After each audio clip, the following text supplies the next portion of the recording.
Hey everyone, this is Neha and welcome back to my channel. कैसे हैं आप सब? आई होप आप बहुत बढ़िया होंगे। स्वागत है आपका अपने चैनल स्टडी विद ईज 24/7, जो कि अब स्टडी पॉचम हो गया है। तो आप हमारे चैनल को सर्च कर सकते हैं स्टडी पॉचम के नाम से या स्टडी विद ईज 24/7 के नाम से। आज का हमारा वीडियो है हिंदी वर्णमाला पर, और हिंदी वर्णमाला से रिलेटेड जो भी फैक्ट्स हैं, जो भी चीज़ें बताई गई हैं, क्या होता है, हिंदी वर्णमाला की संख्या कितनी है ना, वर्णों की संख्या कितनी है, वर्ण कैसे बनते हैं, स्वर क्या होते हैं, व्यंजन क्या होते हैं, इन सब चीज़ों को हम बहुत अच्छे से आज समझेंगे। अगर आप चैनल पे नए हैं तो प्लीज़ चैनल को सब्सक्राइब कर लीजिए और बेल आइकन दबाना नहीं भूलिएगा, जिससे क्या होगा कि जो भी नोटिफिकेशन जाएंगे नए वीडियो के वो आपको मिलते रहेंगे। आज का वीडियो है हिंदी वर्णमाला पर, तो चलिए फिर वीडियो स्टार्ट करते हैं और पढ़ते हैं हिंदी वर्णमाला से रिलेटेड फैक्ट्स एंड फिगर। वर्णमाला क्या होता है? सबसे पहले हम इसका क्या देखेंगे, डिफिनेशन पढ़ेंगे, इसकी परिभाषा को पढ़ते हैं कि वर्णमाला होता क्या है ना। तो देखिए, वर्णमाला क्या होता है? वर्णों के समूह को, वर्ण यानी अल्फाबेट्स जो होते हैं, लेटर्स जो होते हैं, उनके समूह पे, ग्रुप्स ऑफ वर्ण या ग्रुप्स ऑफ लेटर होता है ना अल्फाबेट, उसी तरह वर्णों के समूह को क्या बोलते हैं? वर्णमाला कहते हैं। जहाँ पे बहुत सारे वर्ण होते हैं उसको क्या बोलेंगे? वर्णमाला। अब जैसे देखिए, मोती से क्या बनता है? माला बनता है। बहुत सारे मोती मिलेंगे तो क्या बनेगा? माला बनेगा। इस तरह बहुत सारे मोती पिरोए जाएंगे तो क्या बन जाता है? माला बन जाएगा। उसी तरह बहुत सारे जब वर्ण मिलते हैं तो क्या बन जाता है? वर्णमाला बन जाता है। ठीक है। अब इसकी संख्या कितनी होती है? टोटल इसकी संख्या जो होती है वो 52 होती है, यानी 52 आपको ध्यान में रखना है। एग्जामिनेशन में क्वेश्चन बनते हैं कि वर्णमाला की कितनी संख्या है, तो 52 होती है। कैसे 52 होती है उसको हम समझते हैं। 11 स्वर होते हैं, 33 व्यंजन होते हैं, उत्क्षेपित व्यंजन 2 होते हैं, अयोगवाह 2 होता है और संयुक्त व्यंजन 4 होता है। जब इन सबको ऐड करोगे तो आपको कितना मिलेगा? 52 आएगा, है ना। 52 टोटल होते हैं। कभी कभी एग्जामिनेशन में क्या होता है कि आपको 48 भी दिया रहता है। कभी कभी एग्जामिनेशन में 48 आंसर भी सही होता है, और बहुत सारे बुक्स बताते हैं कि 48 वर्ण होते हैं। तो ऐसा कैसे हो सकता है कि 52 भी होते हैं और 48 भी होते हैं? तो देखिए, जब 52 कब होते हैं? जब हम 4 संयुक्त व्यंजन को ऐड करते हैं, है ना। और 48 में ये 4 संयुक्त व्यंजन को क्या करते हैं? ऐड नहीं करते हैं। यानी कि जब हम संयुक्त व्यंजन को जोड़ लेंगे तो क्या हो जाएंगे? 52, और संयुक्त व्यंजन को जब हम हटा देंगे तो वो 4 घटेगा तो कितना हो जाएगा? 48 हो जाएगा। क्योंकि संयुक्त व्यंजन कैसे बना है? दो वर्णों के मेल से बना है ना। तो इसलिए इसको किसी किसी बुक्स में इसको हटा के बोलते हैं 48, और किसी किसी बुक में इसको ऐड करके 52 बोलते हैं। ठीक है। तो ऑप्शन में अगर 52 आता है तो 52 आप टिक करोगे, अगर 52 नहीं आता है तो आप क्या टिक करोगे? 48 टिक करोगे। ठीक है। चलिए फिर आगे देखते हैं और क्या हम पढ़ेंगे वर्णमाला के लिए। वर्णमाला के भेद। वर्णमाला के कितने भेद हैं? तो कुल 2 भेद होते हैं। कैसे? पहला होता है स्वर, है ना, स्वर, और दूसरा व्यंजन। स्वर और व्यंजन मिलके क्या बनाते हैं? वर्णमाला बनाते हैं। स्वर क्या होता है? वॉवेल। जैसे इंग्लिश में हम लोग वॉवेल पढ़ते हैं ना, AEIOU, है ना, वॉवेल एंड कॉन्सोनेंट पढ़ते हैं। तो स्वर होता है वॉवेल और व्यंजन होता है कॉन्सोनेंट। ठीक है। स्वरों की संख्या मैंने कितनी बताई? 11 बताई। लेकिन बहुत लोग कहते हैं क्या कि आ, छोटी ई, बड़ी ई, छोटा ऊ, बड़ा ऊ, ए, ओ, औ, अंग, री, इन सबको जोड़ने पर तो मैडम 13 आते हैं। लेकिन आप बता रहे हो कि क्या है? वर्णों की संख्या कितनी है? 11 है। लेकिन आपको समझना है कि जो ये अंग है और है, ये स्वर नहीं होते हैं। ये क्या होते हैं? अयोगवाह होते हैं। क्या होते हैं? अयोगवाह। तो आप अगर एग्जामिनेशन में यहाँ भी क्वेश्चन बनेगा कि अयोगवाह किसे बोलते हैं, तो अंग को बोलते हैं। अंग से जो अंगूर होता है, और अह से कुछ भी नहीं हम पढ़ते हैं ना, खाली होता है। तो ये दोनों को मिला के हम क्या बोलते हैं? अयोगवाह बोलते हैं। तो अगर आप इन दोनों को अगर यहाँ पे हम माइनस करते हैं, क्योंकि ये क्या है? अयोगवाह है, ये स्वर नहीं है। तो कितने हुए? काउंट करो। 1 2 3 4 5 6 7 8 9 10 और 11। तो कितने हो गए? स्वरों की संख्या कितनी हो गई? 11। ठीक है, समझ में आया कैसे 11 है। चलिए आगे बढ़ते हैं। और अंग और क्या है, अयोगवा है। आपको याद रखना है कि इन दोनों को मिला के हम क्या बोलते हैं, अयोगवा। लेकिन इंडिविजुअली भी यानी अलग से भी इनका नाम है, वो भी आपको ध्यान में रखना। आगे बढ़ते हैं, ठीक है। स्वर कितने प्रकार के होते हैं, अभी हम क्या पढ़ रहे हैं, स्वर पढ़ रहे हैं यानी वॉवेल पढ़ रहे हैं। हमने पढ़ा वॉवेल की संख्या कितनी होती है, कुल 11 होती है। अब स्वर कितने प्रकार के होते हैं, स्वरों की संख्या 11, 3 प्रकार के होते हैं। ह्रस्व स्वर जिसको लघु स्वर कहते हैं, दीर्घ स्वर और प्लुप्त स्वर, ये 3 तरह के स्वर होते हैं। अब तीनों को हम एक एक करके पढ़ेंगे। ह्रस्व मतलब क्या होता है, लघु यानी छोटा, है ना। ऐसे स्वर जिसको बोलने में कम समय लगता है उसे ह्रस्व स्वर कहते हैं। ह्रस्व मतलब क्या होता है, छोटा, लघु, है ना। तो कम समय लगे, है ना, कम समय लगे तो वो क्या होता है, ह्रस्व स्वर। जैसे ह्रस्व स्वर की संख्या कितनी होती है, 4 होती है ना। ह्रस्व स्वर की संख्या, ये भी एग्जामिनेशन में क्वेश्चन बनता है कि ह्रस्व स्वर की संख्या कितनी होती है, 4 होती है। ह्रस्व स्वर किसे बोलते हैं, जिसको बोलने में कम समय लगता है।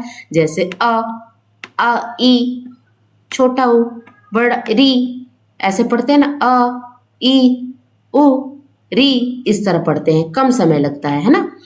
अब दूसरा पढ़ेंगे, असंख्या कितनी होती है, 4। आपको याद रखना है, ह्रस्व स्वर यानी कभी ह्रस्व स्वर के नाम से आ जाएगा, कभी लघु स्वर के नाम से आ जाएगा।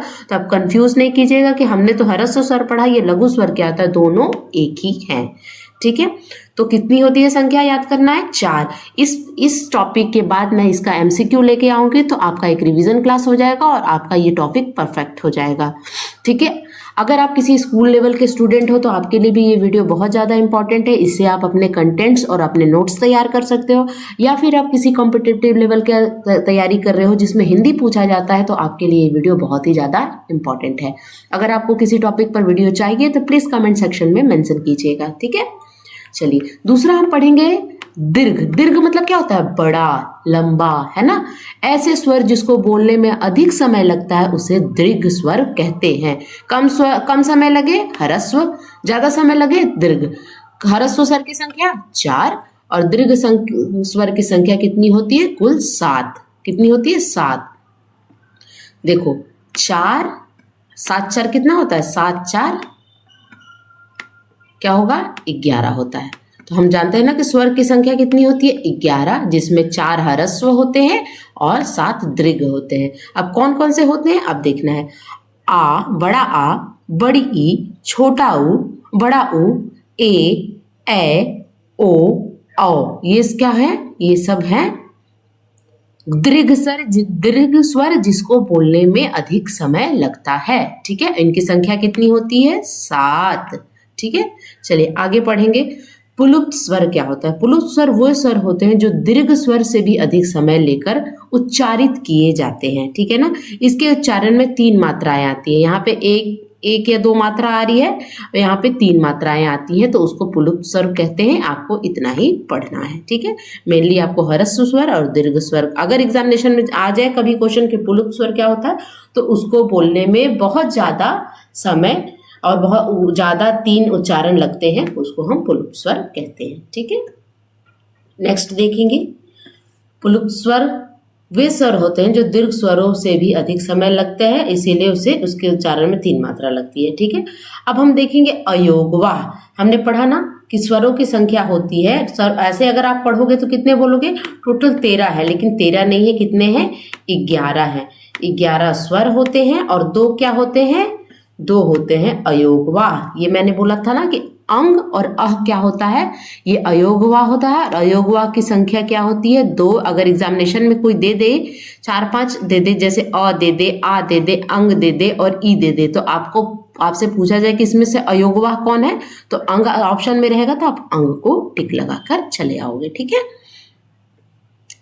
तो अयोगवाह होते, तो मैंने बताया था ना कि दोनों का अलग अलग नाम होता है। जैसे अंग को हम क्या बोलते हैं, अनुस्वार कहते हैं, और अह को क्या कहते हैं, विसर्ग कहते हैं। समझ में आया ना, अंग क्या होता है, अनुस्वार, और अह क्या होता है, विसर्ग। इसके अलग अलग नाम है, दोनों को अगर एक साथ पढ़ेंगे तो क्या हो जाता है, ये अयोगवाह होता है। लेकिन अंग अगर आएगा, अगर पूछा जाए कि ये क्या है, अगर ऐसे पूछा जाए, इस पे डॉट रहे, अब पूछा जाए ये क्या है, तो ये अनुस्वार है।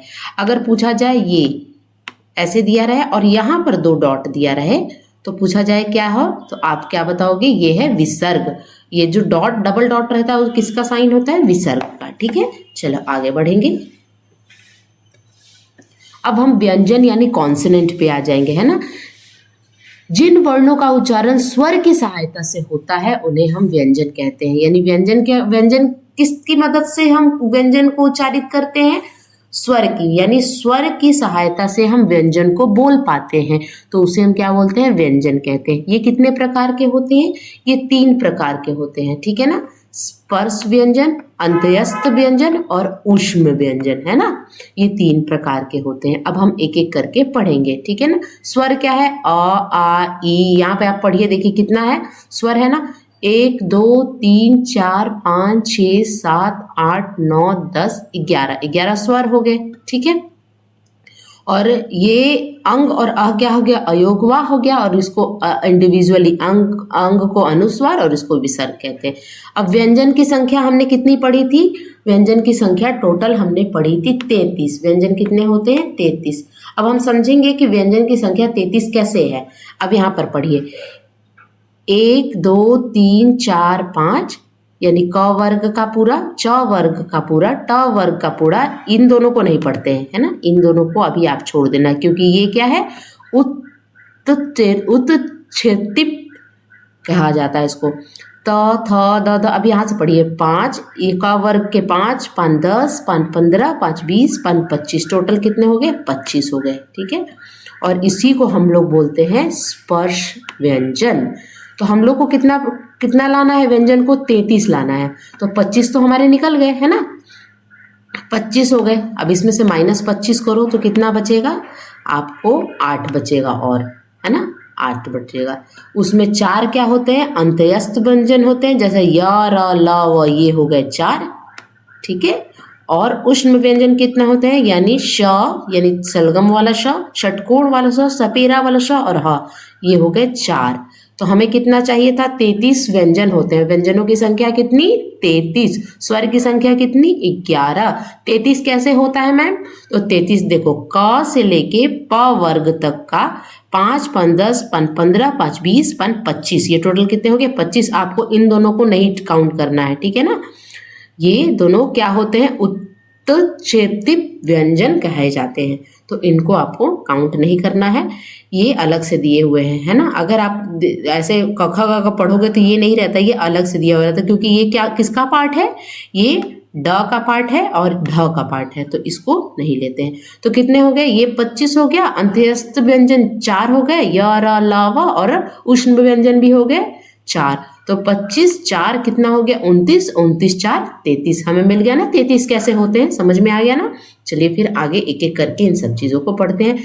हम क्या पढ़ रहे थे, व्यंजन पढ़ रहे थे। व्यंजन किसे कहते हैं, जिसमें आप जिसके उच्चारण में आपको स्वर की सहायता लगे वो व्यंजन होते हैं। और व्यंजन कितने प्रकार के, 3, स्पर्श, अंत्यस्थ और ऊष्म व्यंजन होते हैं। ठीक है, इसमें हम संयुक्त व्यंजन को नहीं लेते हैं। क्यों नहीं लेते हैं, क्योंकि संयुक्त व्यंजन 2 वर्णों के मेल से बना है, तो इसको हम नहीं लेते हैं। ठीक है, चलिए अब देखिए स्पर्श व्यंजन, क से लेके म तक, यानी क से लेके, अब जो चीज मैंने अभी समझाया ना, वहां यहाँ लिखा है क से लेके म तक, यानी क से आपको क वर्ग से लेके प वर्ग तक, है ना। ये वर्ग, क वर्ग क्यों नाम दिया है, क्योंकि ये क से स्टार्ट हो रहा है। च वर्ग क्यों दिया गया है, क्योंकि ये च से स्टार्ट हो रहा है। ट वर्ग क्योंकि ट से, त वर्ग यानी त से, प वर्ग यानी प से। लेकिन स्पर्श व्यंजन की संख्या कितनी होती है, मैंने बताया ना 25 होती है। 25 कैसे होती है, क से लेके म तक आपको काउंट कर लेना है, आपको 25 मिल जाएगा। चलिए एक बार काउंट करते हैं, 1 2 3 4 5 6 7 8 9 10 11 12 13 14 15 16 17 18 19 20 21 22 23 24 25 हो गई ना 25। तो स्पर्श व्यंजन कितने होते हैं, 25 होते हैं, याद रखिएगा। ठीक है, अंत्यस्थ व्यंजन क्या होता है, य र ल व, ये 4 होते हैं, ये 4 होते हैं। ठीक है, 25 4 कितना हो गया, 25 4 29 हो गया। ठीक है, अब आगे देखते हैं, 25 4 29 हमें मिल गया। 33 हमें लाना है, क्योंकि व्यंजनों की संख्या कितनी होती है, 33। उष्ण व्यंजन कितने होते हैं? 4 होते हैं। कौन कौन से?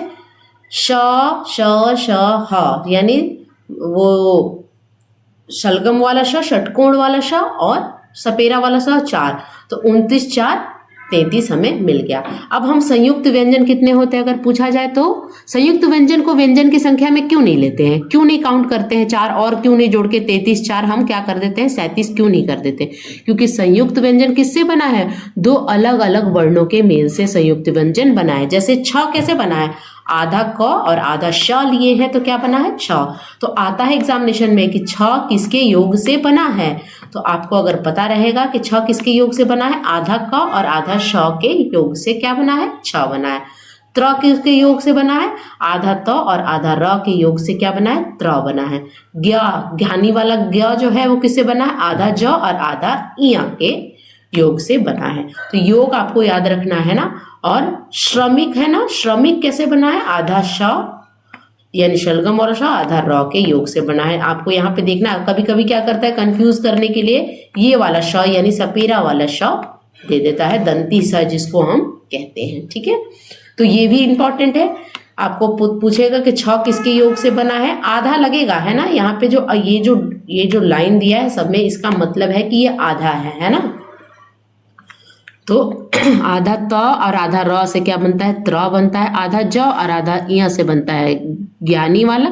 और श्रमिक क्या से होता है? आधा श आधा आधा र से। कौन सा श होगा आपको ध्यान देना है। ठीक है, अब हम पढ़ रहे थे क्या कि इन दोनों को क्यों नहीं लेते। अब समझ में आया ना कि संयुक्त व्यंजन को क्यों नहीं व्यंजनों की संख्या में रखते हैं, क्योंकि ये दो वर्णों के मेल से बनता है। अब ये प्रोनाउंस करने में थोड़ी सी दिक्कत होती है। उत्क्षेपित व्यंजन है ना, ये कैसे बोलते हैं? ये ढ जो होता है, ढ पे जब डॉट लगता है नीचे और ड पे डॉट लगता है और तो ये क्या बन जाता है? ये उत्क्षेपित व्यंजन कहा जाता है। और इसकी संख्या कितनी होती है? 2 होती है ना। और इसको एक और नाम से जानते हैं, द्विगुण व्यंजन है ना। द्विगुण यानी 2 गुणों वाला व्यंजन, द्विगुण व्यंजन भी इसे द्विगुण व्यंजन किसे कहते हैं? तो एग्जामिनेशन में या तो उत्क्षेपित से आ जाए या द्विगुण व्यंजन से आ जाए। कौन होते हैं? ढ और ड दोनों के नीचे डॉट। ठीक है, आगे देखते हैं। अब हम पढ़ेंगे अल्प प्राण व्यंजन और महाप्राण व्यंजन। उच्चारण के अनुसार व्यंजनों को 2 भाग में बांटा गया है, अल्प प्राण और महाप्राण है ना।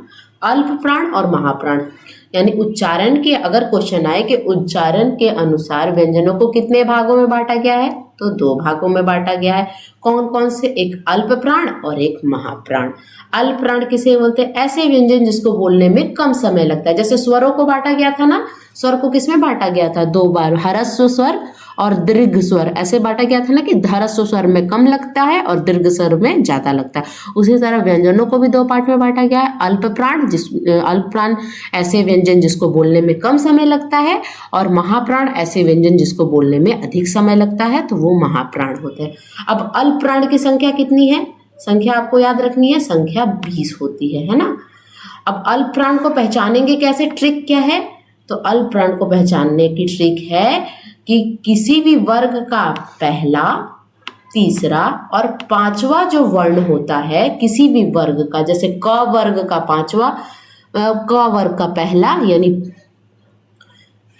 पहला, तीसरा और 5वां यानी एक गैप पर है ना।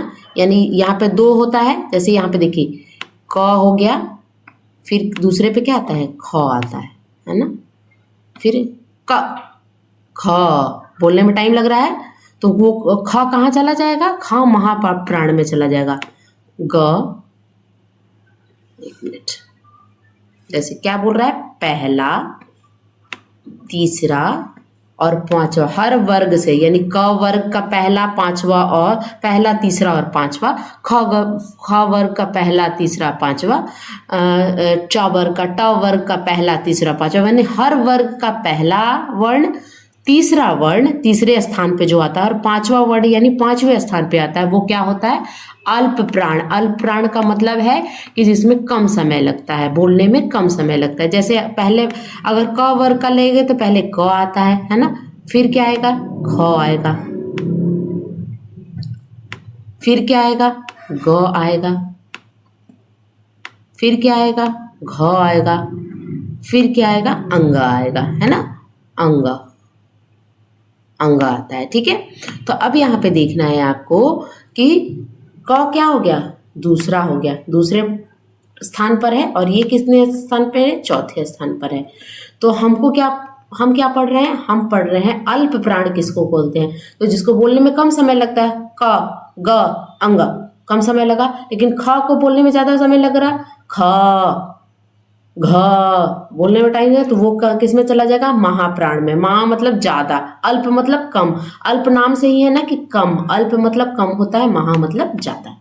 तो ये किस में है, दो को काट दो और ये 4 को कट देंगे, तो कौन कौन सा होता है अल्प प्राण में। आपका ट्रिक है कि पहला, तीसरा और पांचवा, यहाँ पे पांचवा होगा, सॉरी यहाँ पे 4 लिख दिया है, पहला, तीसरा और पांचवा।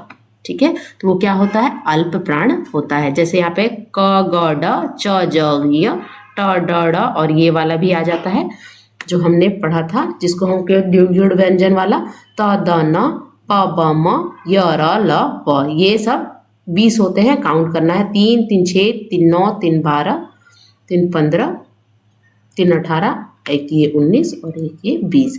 तो अल्प प्राण की संख्या कितनी होती है, 20 होती है। अगर हम देखेंगे महाप्राण, अब यहाँ पर देखिए, ये यहाँ पर मैंने जानबूझ के ये फिगर डाला है कि आपको समझ में आए। ये क वर्ग है, क वर्ग का पहला क होता है, दूसरा ख होता है, तीसरा ग होता है, चौथा घ होता है, पांचवा अंग होता है। वैसे ही च वर्ग का पहला च, दूसरा छ। तो हमने अल्प प्राण के बारे में क्या पढ़ा, अल्प प्राण के बारे में पढ़ा कि जिसमें बोलने में कम समय लगता है, और कौन होता है, पहला, तीसरा और पांचवा। ये जो रेड से है ये होता है अल्प प्राण, और जो ये येलो से है ये होता है महाप्राण, जिसको बोलने में अधिक समय लगता है। ठीक है,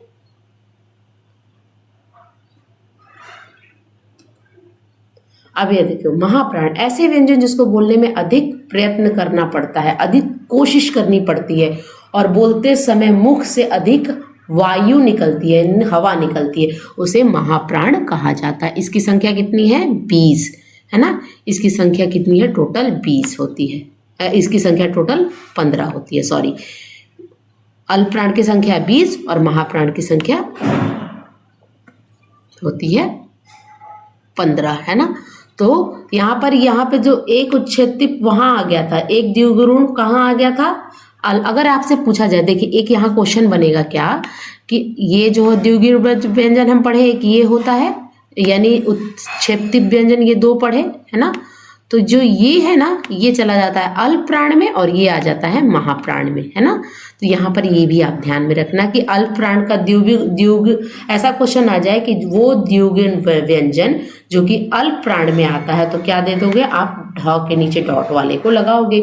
ऐसा द्विगुण व्यंजन जो महाप्राण में आता है, तो ये महाप्राण में आता है। तो इसलिए क्या हो गया, यहाँ पर टोटल क्या हो गया, वहां हमने 20 पढ़ा था और यहाँ पे हो गया 15, तो टोटल कितने हो गए, 35। लेकिन हमने तो 33 ही पढ़ा है। तो इसमें क्या होता है, इसमें क्या हो रही है, यहाँ पे उच्चारण स्थान की बात हो रही है ना, तो यहाँ पर एक ये एक्स्ट्रा आ गया, और आपको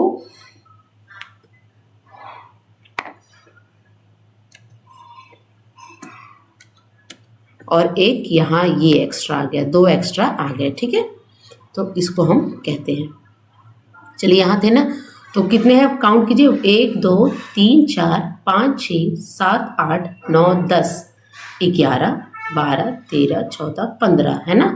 यानी महाप्राण में कितने, महाप्राण की कितनी संख्या, 15, और इसमें एक उच्छेदित व्यंजन भी आता है, और 4 ऊष्म व्यंजन आते हैं, और अंत्यस्थ व्यंजन किसमें आ रहा था, अल्प प्राण में। अब इसकी ट्रिक क्या है, अब इसकी ट्रिक है वर्ग का दूसरा और चौथा। फिर से हम उस फिगर की ओर जाएंगे, ठीक है। वर्ग का दूसरा और चौथा, यानी ये जो दूसरा और चौथा स्थान वाले जितने भी आते हैं, ये यानी ये सारे और ये सारे, ये किस में आते हैं, किस में आते हैं, आपको क्या बताना है, ये आते हैं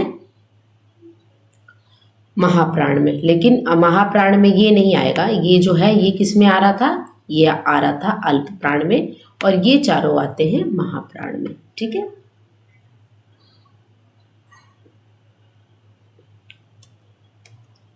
अब हम वर्गों का उच्चारण स्थान पढ़ेंगे, वर्णों का उच्चारण स्थान। ठीक है, अब देखिए सबसे पहले कंठ होता है।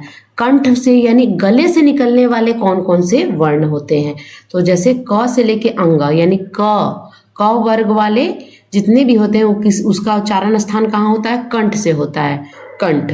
और अ और आ का भी और ह का, इसका क्या किससे होता है, कंठ से।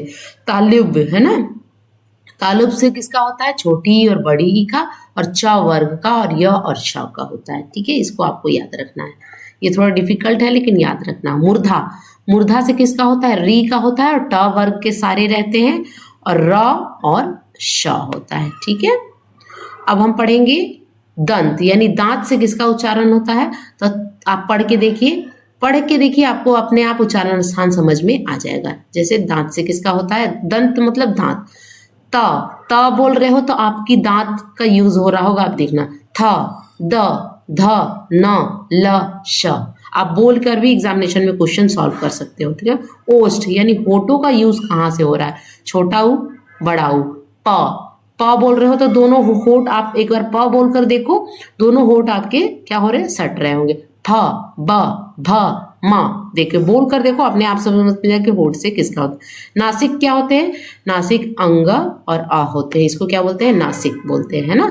और इसको क्या बोलते हैं, अनुस्वार, और इसको विसर्ग।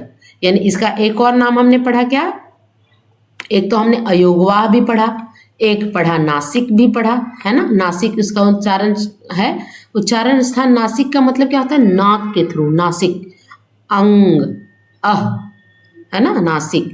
तो क्या हो गया, इसको अब ये नासिक भी हो गया, अयोगवाह भी हो गया, अगर अलग से पढ़े तो ये हो गया अनुस्वार, और ये हो गया विसर्ग। दंतोष्ठ, दंतोष्ठ का मतलब क्या होता है, दांत और ओठ दोनों का यूज हो रहा है, तो वो क्या होता है, व, है ना, व से वकील, वक होता है ना, वो होता है। अब कंठ तालुब, कंठ और तालुब का यूज हो रहा है ना, तो क्या होगा, ए और ए। कंठ और ओष्ठ, कंठ और ओष्ठ के से मिलके क्या बनता है, ओ और औ, है ना। इसको थोड़ा सा डिफिकल्ट है, लेकिन आप अगर इसको रोज देखोगे तो आपको समझ में आ जाएगा, या बोल के भी देखोगे तो समझ में आ जाएगा और लर्न हो जाएगा। ठीक है, कंपन के आधार पर हिंदी वर्णमाला के भी दो भेद होते हैं। कंपन के आधार पर हिंदी माला के कितने भेद, दो भेद, अघोष और सघोष। क्या होता है, अघोष और सघोष। अघोष की संख्या कितनी होती है, 13 होती है। कौन कौन से, क ख च छ ट ठ त थ प फ स श और श। यानी पहला दूसरा यहाँ पे चल रहा है, आपको देखना है वर्ग का पहला और दूसरा। क वर्ग का क और ख दिया आ गया है यहाँ पे, च वर्ग का च और छ आ गया है, ट वर्ग का ट और ठ आ गया है, त वर्ग का त थ आ गया, प वर्ग का फ और फ आ गया, और तीनों श, तीनों जो टाइप के श होते हैं ना, ये आता है। इसकी पूरी संख्या कितनी है, काउंट कीजिए, 1 2 3 4 5 6 7 8 9 10 11 12 13। यानी कंपन के आधार पर हिंदी वर्णमाला के कितने भेद, दो भेद। पहला अघोष, दूसरा सघोष। अघोष की संख्या 13, पहला और दूसरा वर्ग का पहला और दूसरा वर्ण होता है, और तीनों श इसमें आते हैं। ठीक है, सॉरी, सघोष की संख्या कितनी, अगर आपको 1 13 याद हो जाएगा तो ये अपने आप ऑटोमेटिकली आपको याद हो जाएगा, क्योंकि 13 में एक पहले आ रहा है, 3 ये बाद में, और इसकी संख्या 31 होती है, यानी 3 को पहले कर दो और 1 को बाद में, यानी उल्टा कर दो, है ना। यहाँ पे उल्टा कर दो तो आपको समझ में आ जाएगा कि सघोष की संख्या कितनी होती है, सघोष की ज़्यादा होती है, अघोष की कम होती है। और 13 का उल्टा, अगर आप इसको इसके जो ये नंबर है, नंबर को एक्सचेंज कर दो तो आपको उसकी संख्या निकल जाएगी। ठीक है, इनमें सभी स्वर आते हैं। अब इसको ये कैसे बढ़ गया, ये ज़्यादा कैसे हो गया, इसमें सभी स्वर आते हैं। स्वर कहाँ से कहाँ तक, अ से ओ तक के सारे स्वर आएंगे। और कौन कौन सा आएगा, और हम देखेंगे यहाँ पर तो पहला और दूसरा वर्ग, एक वर्ग का पहला और दूसरा वर्ण आ गया। अब यहाँ पे कौन सा बचा, अगर पहला दूसरा आ गया तो बचा कौन सा, बचा हमारा तीसरा चौथा और पांचवा। तो तीसरा चौथा और पांचवा कैसे करेंगे वो देखते हैं।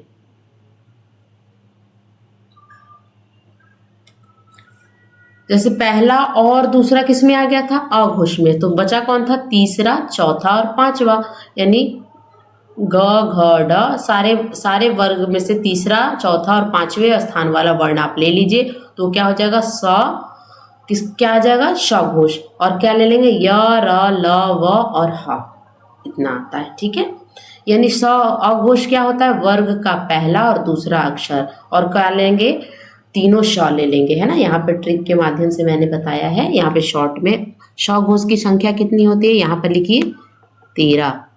तो मैंने क्या बताया कि तब अघोष की संख्या कितनी होती है 13 होती है। तो षघोष की संख्या बोलेगा तो इसको एक्सचेंज कर दीजिए, तो 3 और 1 कर दीजिए, है ना। अब इसमें कौन कौन सा होता है, पहला और दूसरा होता है, वर्ग का पहला और दूसरा अक्षर, और तीनों श आ जाते हैं, है ना। और इसमें क्या है वर्ग का तीसरा, चौथा और पांचवा अक्षर, और य, र, ल, व और ह। ठीक है, अब चलिए एक बार फिगर से समझते हैं कि क्या बोला जा रहा है यहाँ पर।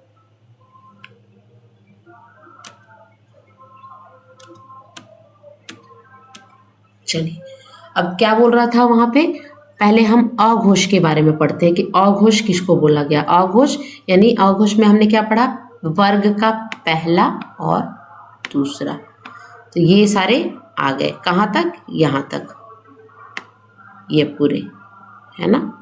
और क्या था तीनों श कहाँ हमें मिलेगा, यहाँ मिलेगा। संख्या कितनी होती है अघोष की, अघोष की संख्या कितनी होती है, अ यानी अघोष हमने लिया। ठीक है, कितनी होती है आप पढ़िए, पहला और दूसरा ट्रिक है 1 2 3 4 5 6 7 8 9 10 11 12 13, यानी कितनी होती है 13। अब आपसे पूछेंगे कि षघोष की संख्या, षघोष यानी ये हम क्या पढ़ रहे हैं कंपन के आधार पर, तो षघोष इसका उल्टा होता है, यहाँ पे हम देखते हैं षघोष। ठीक है, इसकी संख्या ये 13 है, तो उल्टा करो तो ये इसकी संख्या कितनी हो जाएगी, इसकी संख्या हमें मिल जाएगी 31। ठीक है, 31 मिली। अब कैसे है 31, ठीक है, अब ये तो हम इसको काट लेते हैं। ठीक है, 31 ये काट लिए पूरा, ये क्योंकि ये हमारा क्या है अघोष है।